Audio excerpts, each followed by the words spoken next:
이 교회 본질을 모르면 헷갈립니다.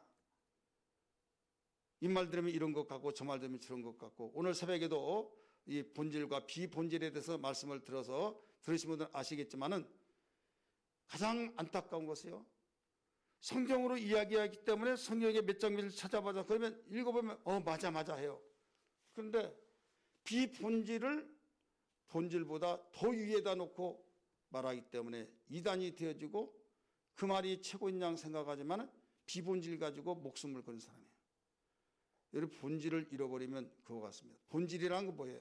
본디에 본래의 어떤 형태나 성질의 그 근본적인 것이에요. 이게 사전적인 거예요. 그래서 교회가 뭡니까? 교회라고 한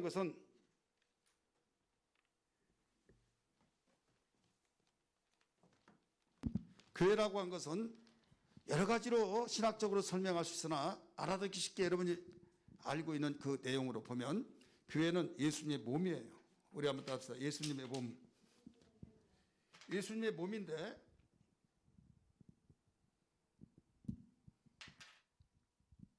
예수님의 몸인데 예수님의 몸을 모르면 교회를 몰라요. 자, 예수님이 십자가에 못 박혀 죽으시고 3일 만에 부활하시고 하늘로 40일 동안 계시다 올라가셨어요. 근데 볼 수가 없어요. 그런데 역사적으로 사건으로 이 사람이 오셨다 이거예요. 역사는 사실이잖아요. 그래서 교회를 세우시고 가셨어요. 그것도 교회를 세우시고 가서 기초를 다져놓고 가셨어요. 교회를 완성시킨 분은 성령이 완성을 시키신 겁니다. 믿으시길 바랍니다. 한번 따라합시다. 교회를 세우신 분은, 기초를 세우신 분은 주님이 세우셨고, 그 다음에 완성을 시킨 것은 성령이. 그래서 성령으로 탄생된 교회죠. 사도행전 2장 1절부터 4절까지 말씀 보면 열심히 기도하다가 주님의 약속을 믿고 기도하다가 성령 받고 그게 진정한 교회가 된 거예요.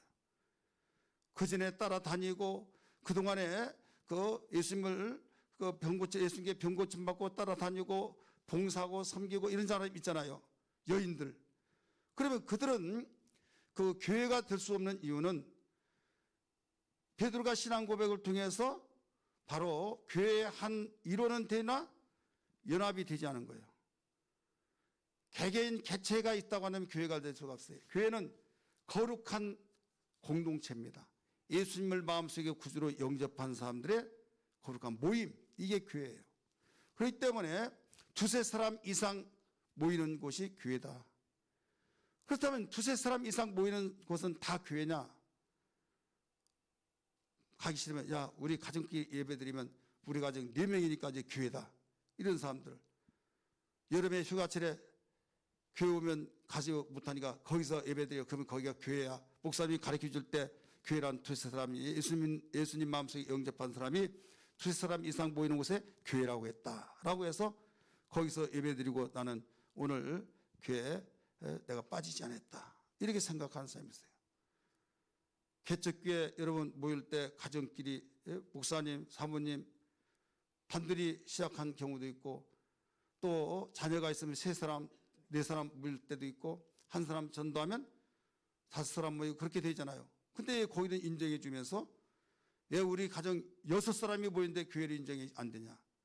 이건 하나님이 세운 종이 없어요. 주의 종이. 여러분 요한계시록에 보면 뭐라고 나옵니까? 거기 보면 에베소 교회 사자에게 말하노니 이게 나오잖아요. 빌라델비아 교회의 사자에게 말하노니. 그래서 주님이 세운 주의 종이 있다 이거죠. 그래서 개척을 하면 가정의 어떤 구성원들보다 더 적은 사람이 모였을지라도 교회가 되지만은 아무리 대가족 10명이 모여서 모인다 할지라도 이건 교회가 될 수가 없다.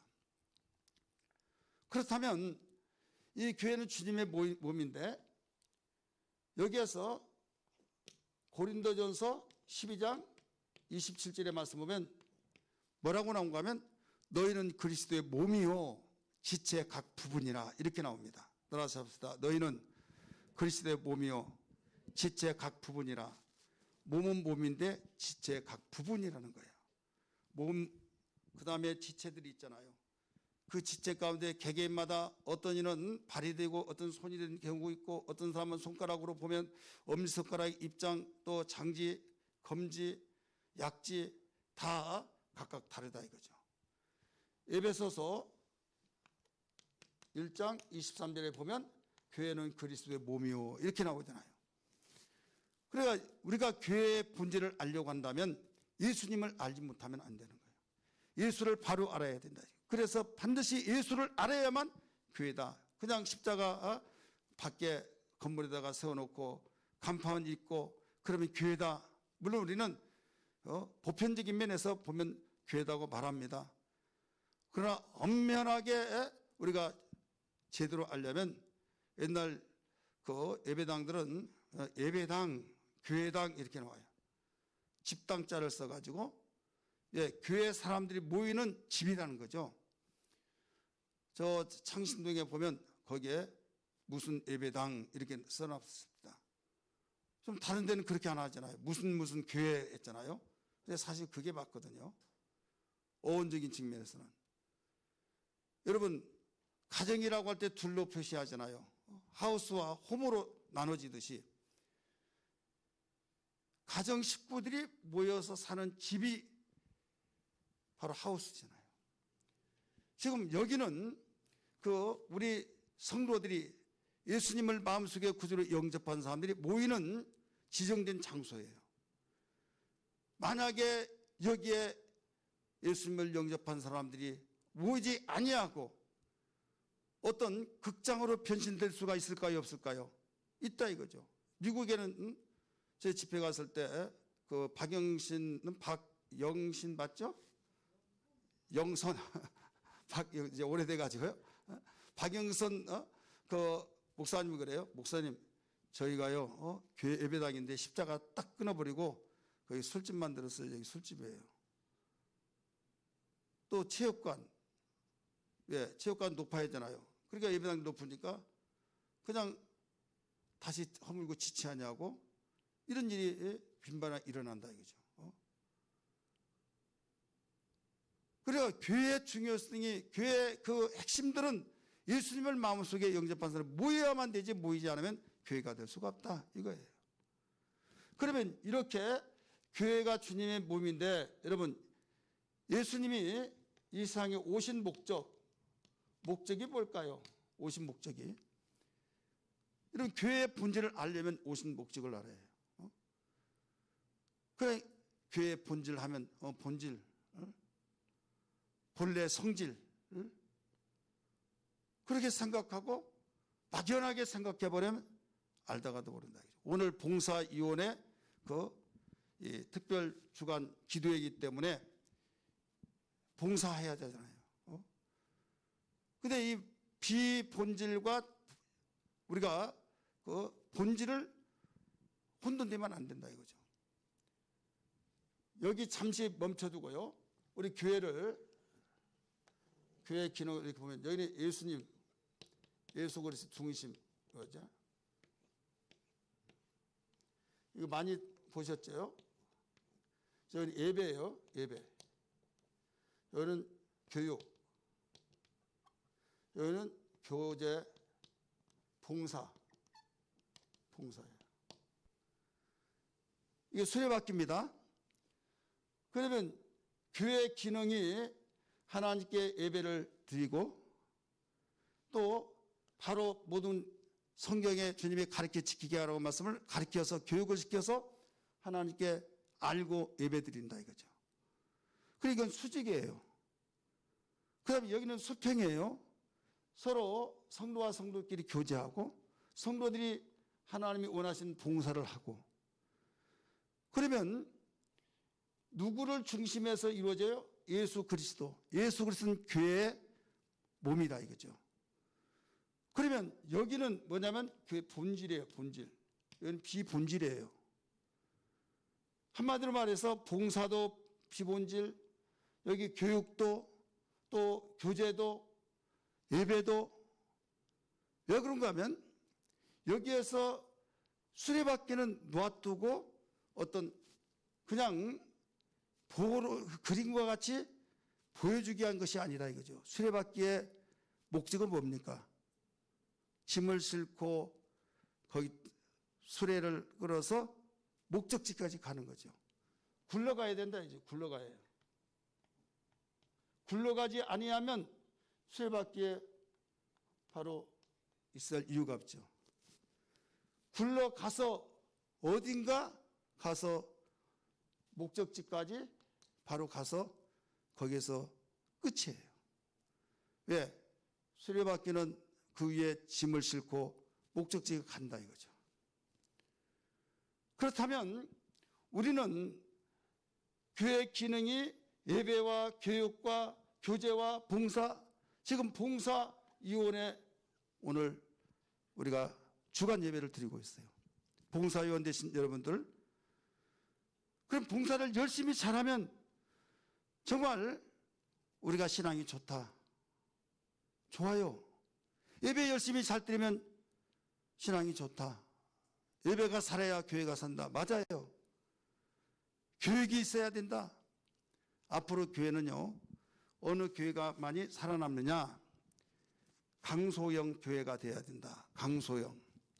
강한 소형교회. 강력한 소형교회가 돼야 된다. 대형교회는 될 수가 없다. 이번에 우리가 볼 수 있잖아요. 그래서 몇 명이 모였든지 간에 작은 교회들이 강한 교회가 돼야 된다.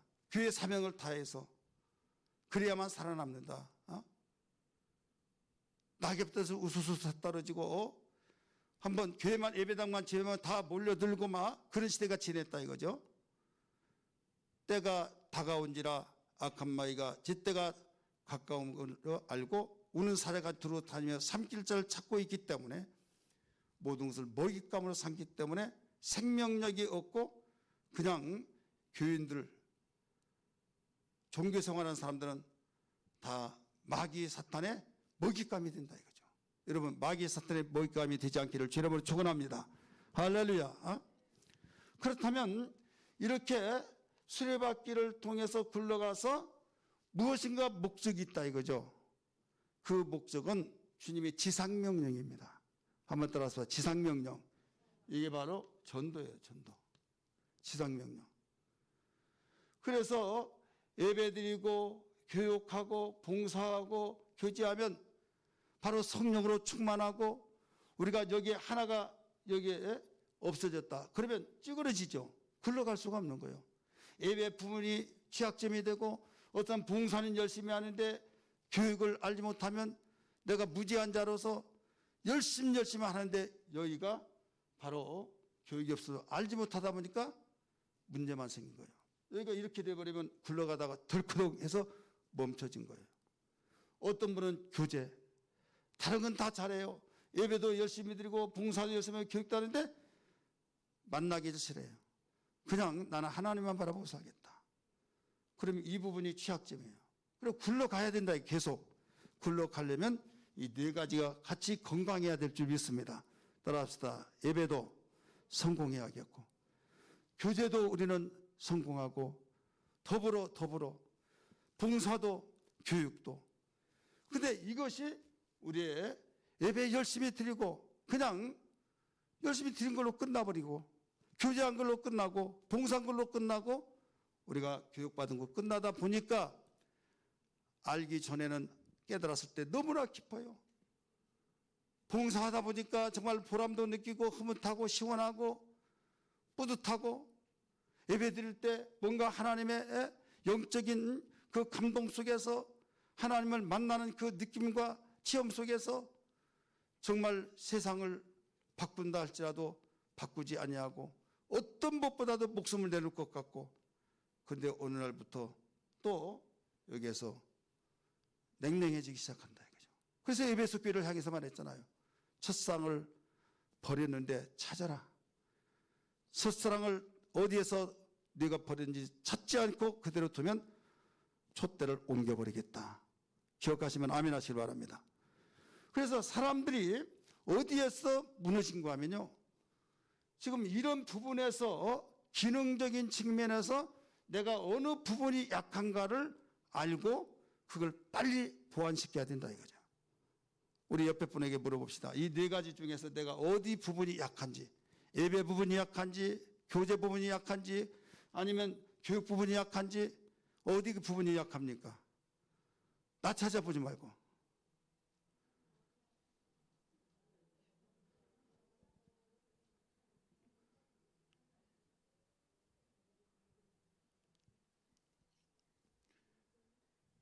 예수 안에서 우리 화목하네. 예수 안에서 우리 화목하네. 하나님의 영광 함께 누릴 소망 있네. 예수 안에서 우리 화목됐네. 예수 안에서 우리 화목됐네. 아멘. 예수 안에서 우리 화목됐네. 하나님의 영광 함께 누릴 소망 있네. 예수 안에서 우리 화목된, 예수 안에 기뻐하네. 우리 예수 안에서 우리 기뻐하네. 예수 안에서 우리 기뻐하네. 하나님께 영광 함께 누릴 소망 있네. 예수 안에서 우리 기뻐하네. 아멘. 아멘. 자, 우리는 지금 본질이 뭐냐, 교회의 본질을 알자, 오늘 제목입니다. 이 교회의 본질을 알자 했을 때 본질을 모르면 완전 거꾸로 생활하는 거예요. 내가 신앙이 굉장히 좋은 걸로 생각하는데 비본질 가지고 열심히 했을 때 본질을 놓쳐버리면요, 우리 열매를 맺을 수가 없어요. 비본질은 열매를 맺기 위한 수단입니다. 여러분, 예수님 말씀하셨잖아요.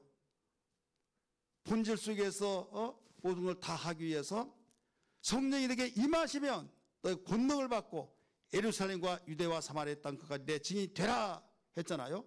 너희 모든 족속을 가서 제자를 삼아 아버지와 아들과 성령의 이름으로 침례를 주고 내가 분반분을 가르쳐 지키게 해라 하면서 볼지다 내가 세상 끝날까지 너희와 항상 함께 있으리라, 이런 말씀하셨잖아요.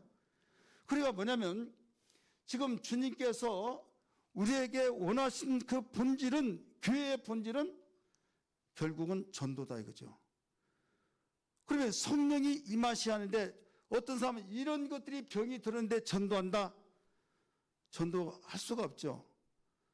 전도하러 왔어요. 그런데 안 나오면 안 되니까 오기는 오는데 너무 힘들어. 이거 짜증나 버리는 거예요. 전도하면 잘 다냐? 있었던 교인 안 떨어지고, 있었던 교인 잘 성장시키고 그래야지. 교제를 해야지 막 그렇잖아요. 교제에 대해서 맞아요. 교제해야만 돼요. 아무리 교제를 잘한다 할지라도, 아무리 봉사를 열심히 잘한다 할지라도, 아무리 교육을 잘한다 할지라도, 아무리 예배를 성공시켰다 할지라도 여기에서 전도가 되어지지 아니한다고 한다면, 굴러가지 않고 멈춰있기 때문에 일을 할 일꾼이 일하지 않는다고 한다면, 여러분, 아유, 처음에는 쉬니까 좋았는데, 노니까 좋았는데 이제는 지겹다 하겠어요, 안 하겠어요? 하죠. 일꾼은요, 일을 해야 편합니다. 따라서 일꾼은 일해야만 편타. 밥 먹여주고 쉬라고 하고 계속 그러면서 월급은 받는데, 처음에는 야 좋다, 우리 사장님 좋다 막 그러다가 계속 그러면요, 아유, 노는 것도 쉬는 것도 너무 지겹다. 예를 들어 서빙 하는데 손님들이 식당에서 많이 오면 그 직원들이 힘들겠어, 안 힘들겠어요? 얼마나 힘들겠어요? 막 짜증나니까. 근데 손님이 없으면 편하겠어, 안 편하겠어요? 편치요. 근데 그들에게 물어보세요. 편한 것이 편한 것이 아니라 눈치 보인다는 거예요. 예, 이러다가는 돈 수입이 없으니까 그만둬야 할 수밖에 없다. 그런 감이 오잖아요. 그래서 우리에게는 예배를 열심히 드려서 기쁘고 하나님의 임재가 있고 또 체험도 하고 내가 깨달아지고 얼마나 기쁩니까? 또 배웠을 때 내가 정말로 나름대로 세상에서 많이 안다고 하는데 교회 와서 봤더니 그때 새로운 세상이 온 것 같고 그래서 배워가는 그 기쁨이 있고 너무나 기뻐요. 교제한 것도 마찬가지예요. 다른 데서 교제하는 것은 이렇게 하는데 교회 안에서 교제하다 보니까 신선하고 배울 것도 있고 정말 도전받는 것도 있고 너무 좋고 봉사한 것도 좋은데 나중에 그러기 전까지는 기뻤는데 이게 다 원활하게 돌아간 것 같은데 어딘가 모르게 답답하다 이거죠. 어딘가 모르게. 본질을 떠나서 생활하기 때문에 그래요. 이해되시면 아멘 하시기 바랍니다. 근데 본질을 이루기 위해서는 먼저 갖춰야 할 것이 이게 건강해야 된다 이거죠. 그래서 이걸 강조하는 거예요. 따라서 다 예배를 강조하고 교육도 강조하고 봉사도 강조하고 교제도 강조하고 여기서 원활하게 단단하면 이제 그냥 이게 튼튼하면 얼마든지 굴러가잖아요. 이 수레가 있어야 할 목적이 짐을 싣고 목적지까지 가는 데까지 목적이에요. 그러니까 여기 이런 것들은 본질이 아니라 비본질이다 이거죠. 그리하면 여기 이게 본질로 생각하면 야 우리 예배 드렸어. 예배 드린 걸로 좋게 버리면 그런데 답답하잖아요. 배우기 전까지는 정말로 답답한데 배울 때 얼마나 기쁘고 야 내가 좋은 걸 깨달았다 근데 그것도 한두 번이지 나중에는 답답하고 우리 목사님 최고다 우리 교회 최고다 하다가도 나중에 시들어져 버린다 이거죠.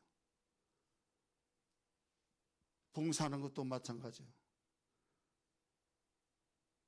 오늘날 많은 교회들이 비본질을 본질로 착각하다가 나중에 아이고 다 해봤다 하라고 한 대로 다 해봤는데 너무 답답하다. 다 해봤으니까 이제 뭐 빠졌어요? 이게 빠졌다 이거죠. 본질.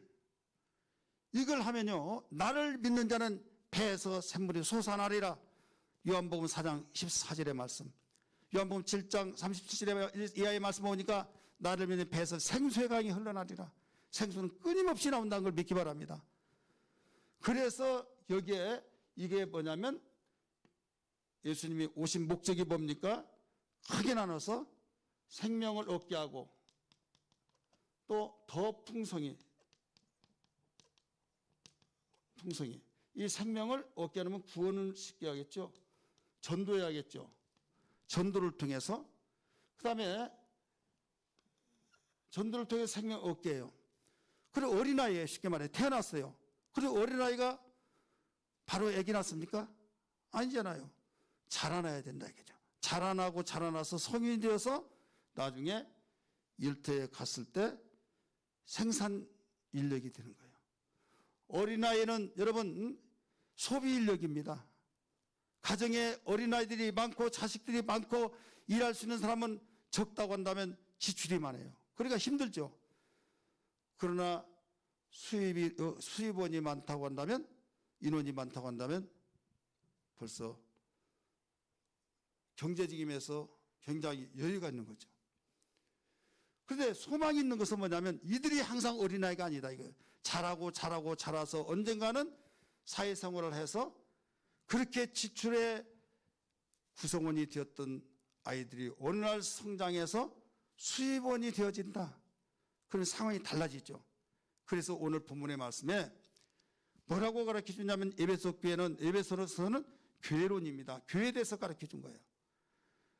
교회는 직분이 있다 이거죠. 어떤 이는 선지자로, 어떤 이는 전도하는 일로, 어떤 이는 목사와 교사로 주었으니 이는 뭐예요? 봉사일을 알게 하고 하나님을 일을 알게 하고 어린아이 같지 않고 장성에 이르게 하리라. 그러면서 오늘 끝에 보면 그에게까지 자랄지니 이렇게 나옵니다. 따라합시다. 그에게까지 자랄지니. 그가 누구예요? 예수에게까지 자라게 할지니. 우리 성경 봅니다. 에베소서 4장 같이 읽습니다. 몇 절 말씀 보면 그에 이제 직분들이 다 있어요. 11절 말씀 먼저 봅니다. 그가 어떤 사람을 사도로, 어떤 사람은 선자로, 어떤 사람은 복음 전환자로, 어떤 사람은 목사와 교사로 삼으셨으니 이는 그 이유는 성도를 온전케 하여 봉사의 일을 하게 하며 그리스도의 몸을 세우게 하려 합니다. 그러니까 건강해야만 온전하듯이 저게 비본질을 거기를 계속 비본질이라고 해서 필요 없다는 거 아니에요? 그런 부분을 건강하게 만들어서 본질을 잘 굴러갈 수 있도록 만드는 과정이 12절이에요. 그러면서 13절 보세요. 우리가 다 하나님의 아들을 믿는 것과 아는 일에 하나가 되어 온전한 사람을 이루어 그리스도의 장성한 분량이 충만한 데까지 이르리니 이는 우리가 이제부터 어린 아이가 되지 아니하여 사람의 속임수에 간사한 유혹에 빠져 온갖 교훈의 풍조에 빌려 요동하지 않게 하려 함이니 오직 같이 읽습니다. 시작. 사랑 안에서 참된 것을 하여 범사에 그에게까지 자랄지라 그는 머리니 곧 그리스도라. 그에게까지 자랄지니 나오잖아요. 예, 그에게까지 자라라는 거예요. 본질을 교회의 본질이 그에게까지 자랄 때 비로소 이루어지기 때문이에요. 따라서 그에게까지 자랄지니. 봉사의 일을 맡았으면 봉사일로 자라고, 우리는 또 교제의 일을 맡았을 때는 교제위원회에서 또 자라고, 교육위원회에서는 교육위원회에서 자라고, 예배위원회에서는 예배위원회 모두 다 자라서 합력하여 선을 이루는데 교회의 본질을 이루어 나가는데, 예수님이 오신 것, 마귀가 온 목적을 잘 가르쳐 있잖아요. 요한복음 10장 10절에 내가 온 것은 양으로 생명을 얻게 하고 더 풍성히 얻게 한다.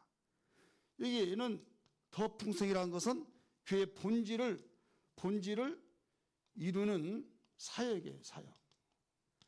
여기는 본질을 이루기 전에 성장하는 사역. 태어나야 성장하잖아요. 태어나야만. 예수님이 오신 목적을 아버지의 뜻을 이루기 위해서 왔다. 요한복음 6장 38절부터 40절까지 가르쳐 주었잖아요. 히브리서 9장에서도 가르쳐 주었잖아요. 내가 내 뜻을 행하러 온 것이라 나를 보내신 이의 뜻을 행하려 하기 위해서 왔노라 라고 말씀하신 것처럼. 그래, 아버지의 뜻이 뭐냐? 아버지의 뜻은 아들을 믿고 영생을 얻는 것이다. 이렇게 가르쳐 줍니다. 우리 성경 봅니다. 요한복음 6장 38절부터 읽습니다. 요한복음 6장 38절부터 시작. 내가 하늘에서 내려온 것은 내 뜻을 행하려 함이 아니요 나를 보내신 이의 뜻을 행하려 함이니라. 39절. 나를 보내신 이의 뜻은 내게 주신 자 중에 내가 하나도 잃어버리지 아니하고 마지막 날에 다시 살리는 이것이니라. 40절 시작. 내 아버지의 뜻은 아들을 보고 믿는 자마다 영생을 얻는 이것이니 마지막 날에 내가 이를 다시 살리려 하시니라. 이게 아버지의 뜻이에요. 주님은 아버지의 뜻을, 이 뜻을 이루기 위해서 왔다 이거죠.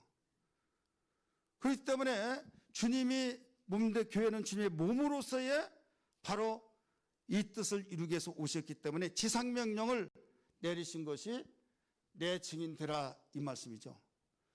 이게 교회의 본질이다. 이것을 다른 측면에서 설명을 한다고 한다면 나무로 보면 나무가 있어요. 여기 뿌리가 있죠. 안 보입니다. 여기는 열매입니다. 다.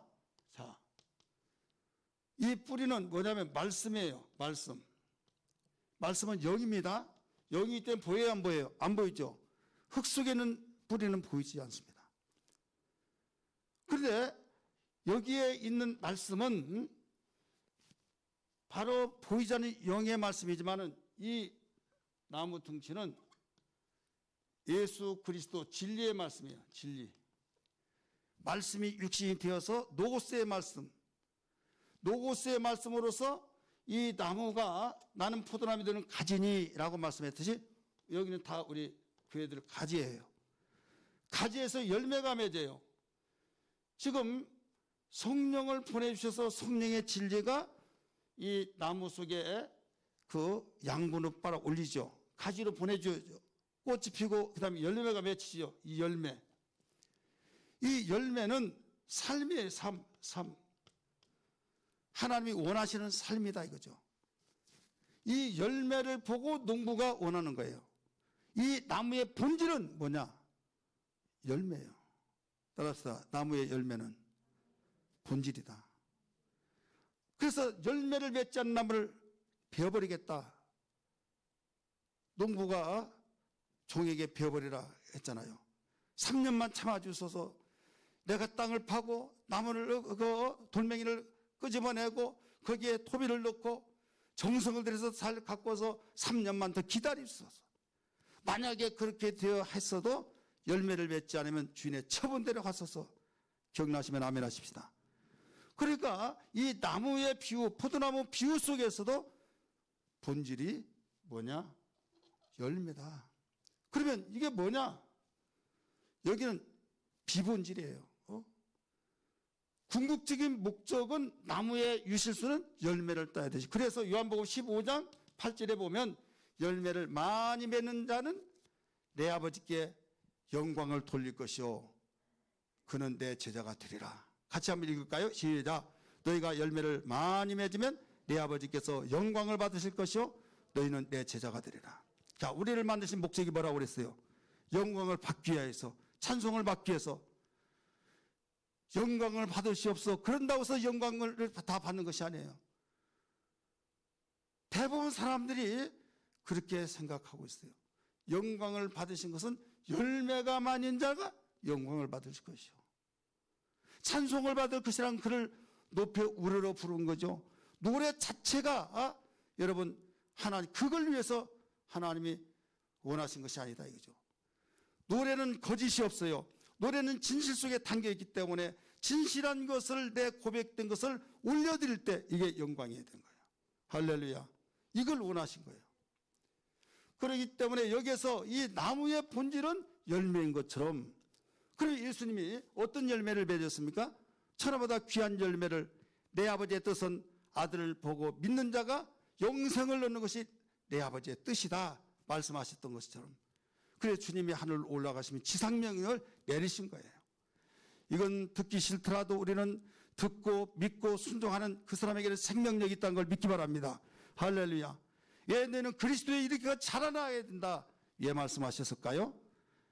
자라나야 구성원이 어떤 구성원이요? 수입의 구성원이 되어서 그동안에 가리키고 키우고 보살피고 그랬던 것이 부모를 기쁘게 해준 거예요. 죽을 때까지 거기에 소비 인력이 되어온다고 한다면 여러분 희망이 없잖아요. 아무리 울고 아무리 정말로 때를 쓰고 아무리 속을 썩인다 할지라도 아직 어리니까 그렇지.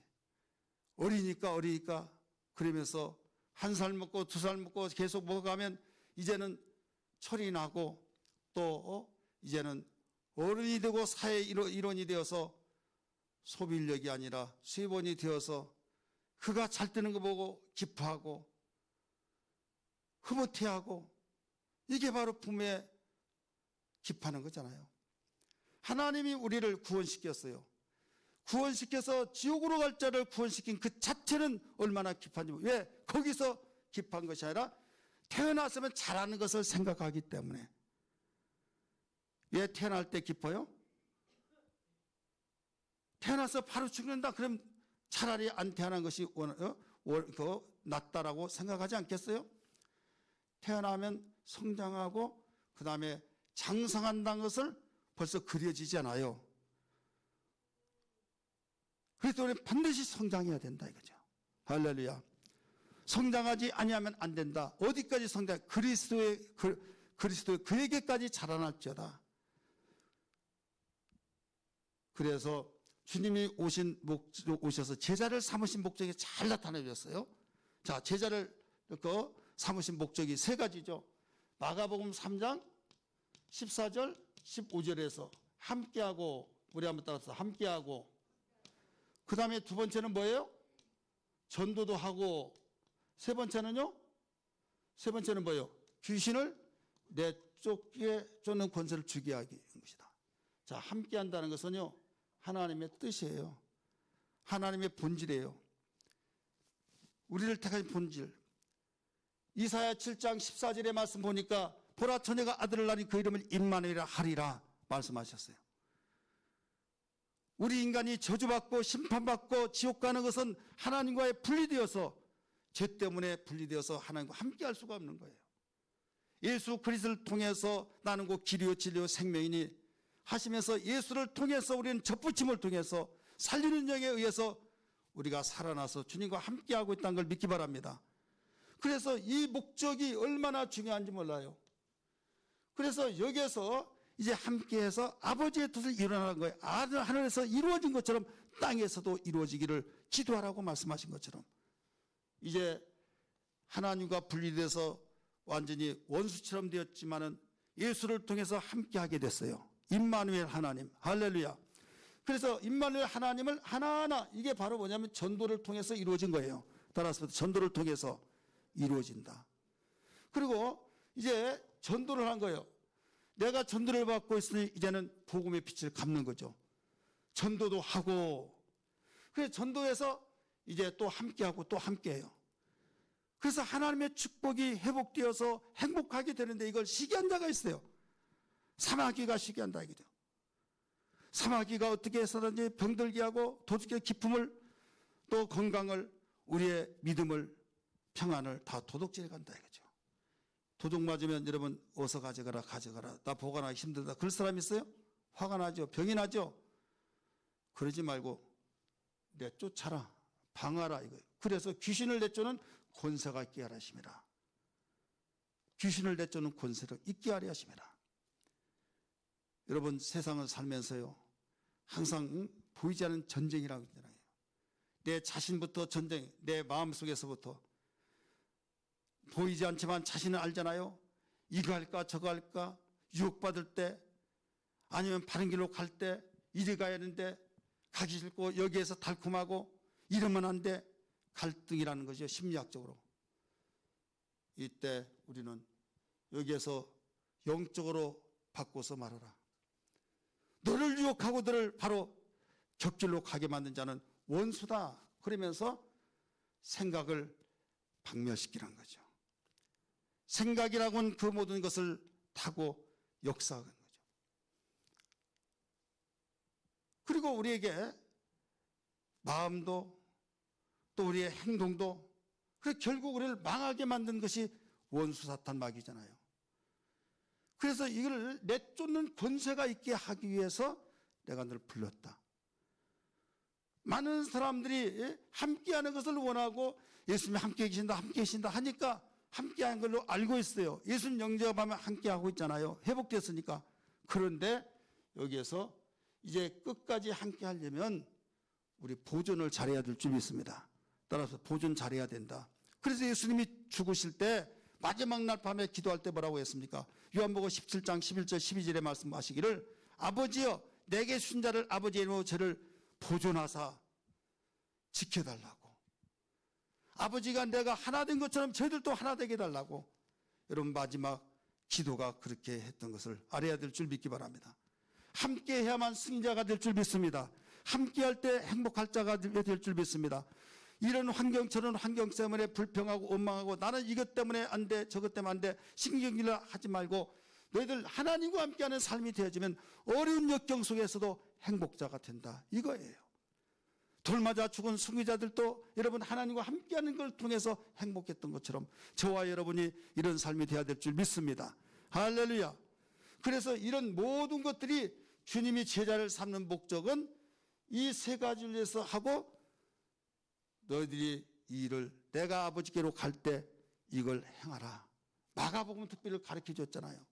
마가복음만이 바로 이 세 가지를 가르쳐 주시면서 마가는 주님의 지상명령도 또 이걸 가르쳐 줬죠.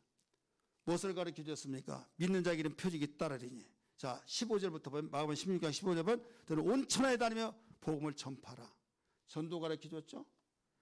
그 다음에 믿는 자에게는 표적이 따르니 내 이름으로 귀신을 쫓아내며 가르쳐 줬죠. 나가서 복음을 전파하며 주께서 함께 역사하사 가르쳐줬죠. 시작에서도 가르쳐주고 마지막에서도 가르쳐준 거예요.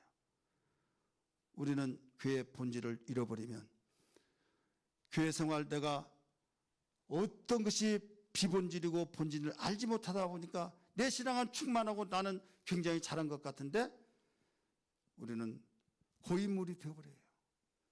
그러다가 보니까 다 믿어봤자 그렇더라. 한때는 나도 정말 기뻤지, 날라다녔지, 너무나 열심히 했지, 새벽기도 나오고 정말로 내가 전도 열심히 하고 내가 정말 이렇게 저렇게 열심히 했는데 다 한때다고 이렇게 치부해버린다 이거죠. 이것이 본질을 해나가는데 왜 그러냐. 이 본질은 반드시 어떨 때 자연스럽게 움직이지냐. 비본질 속에서 운동이 되어야만 됩니다. 건강해야만 됩니다. 할렐루야. 비본질이라고 해서 잘못됐다가 아니라 여기가 먼저 잘 이루어질 때 이게 이루어진 거예요. 그래서 성령이 이렇게 임하시면 이렇게 가르쳐줬죠. 예배 통해서 성령의 충만함, 교육을 통해서 진리냐 비진리냐 바로 가르쳐주고, 봉사를 통해서 우리가 주님의 모든 체험을 가슴을 알 수 있고, 교제를 통해서 서로 연합을 할 수 있고, 이런 마음을 가지고 주님의 지상명령을 감당할 때 등이 감당하면서 주님의 심정을 갖게 되어서 한 사람이 돌아올 때마다 함께 기뻐할 줄 믿습니다. 그런데 이 전도를 하지 못하다 보면 나는 전도 못했으니까 전도하자고 하면 부담스러워요. 구원대 하는데 정말로 내가 거기에 동참하지 못하면 아이 따가워, 아이 힘들어, 전도만 하면 단가 모르겠어 막 하면서 볼멘소리가 나온다 이거죠. 우리는 무지한 가운데 이런 말이 되어지지 않기를 바랍니다. 내가 비록 못나면 정말 주님 죄송합니다. 나는 정말 기도라도 열심히 하겠습니다. 나도 저렇게 현장 전도도 하고 주님 나에게 모바일 전도를 하게 하여 주옵소서. 그리고 우리가 여기에 대해서 건강하게 예배를 성공시키고 건강한 나의 신앙 되게 하시고, 또 봉사와 교육과 교제도 철저하게 부장하여서 기필코 교회의 본질을 따라서 향하게 도와주옵소서. 이런 기도 되기를 다시 한번 죄로 축원합니다.